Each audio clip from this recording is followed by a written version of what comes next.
their duty. If you go back and look at the minutes from the Constitutional Convention, listen to what Madison say, if you read the Federalist Papers 65 and you listen to what Hamilton wrote, it's clear that this is one of the exact reasons they put the impeachment clause in the Constitution. It's a very sobering, serious moment for the country that I think we ought to look at very squarely.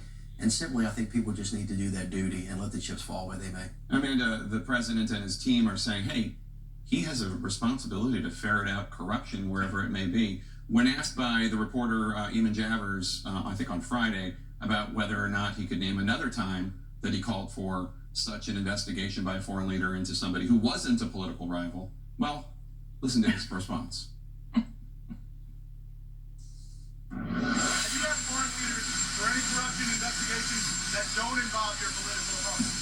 Are there other cases where we would have to look? We would have to look. I think they're still looking because I'm pretty sure he hasn't. Well, if he wants some information on this, there's someone he could ask. His former campaign chairman, Paul Manafort, who sits in jail right now for meddling in Ukrainian elections and taking lots of money from pro-Russian forces in that area and not reporting it. So there's some corruption who he might be interested in. But here's the thing. We're all on Fifth Avenue right now. He did the deed in broad daylight. He called for foreign adversaries to interfere in the elections after he did it with Russia, after he did the transcript, and then he did it in the White House lawn. And so this is something you can't look away from. There's a lot of Republicans ducking and covering. They're in the alleyways. They don't want to come out on the street. But you will have to line up on one street on the other on this question. Behind Donald Trump, who supports cheating to win elections, because that's what really this boils down to, or do you oppose it? And these Republican senators really should engage in some self-reflection. Do you want China, Ukraine, you name it, coming after you, your family, your campaign? Because if you don't stand up to it, fair game. And the Secretary of State said in Greece just yesterday, I believe, that this was all normal. Take a listen. Of course. Look, nations do this. Nations work together and they say, boy, goodness gracious, if you can help me with X, we'll help you achieve Y. This is what partnerships do. It's win-win. It's better for each of us. I'm not offended when your prime minister asks me, can you help us with X? Right? Doesn't bother me a lick. I mean, that, by the way, that is him confirming a quid pro quo. If you can help me with X, we'll help you achieve Y. Yes, and we already know there was a quid pro quo. We already know exactly what Trump was trying to do.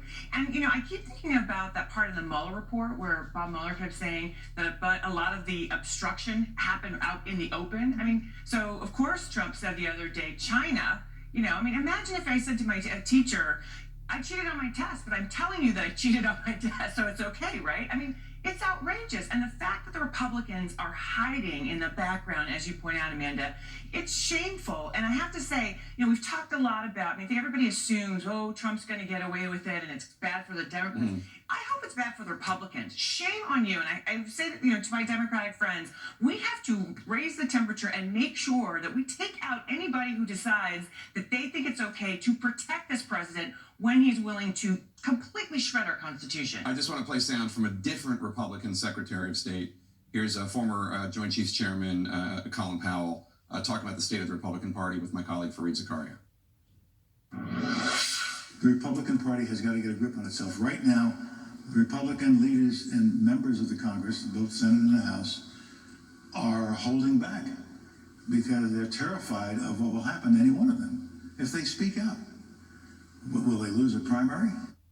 And you can watch more of that interview on Fareed Zakaria coming up next. You wanted to respond? He was talking about the nature of sacrifice, and sometimes people are called to do their duty, irrespective of what the consequence is going to be. This is a very serious moment. Stated really simply, the President of the United States worked with a foreign government to undermine our elections. That is against the law. And the simple question for the country is the President above the law?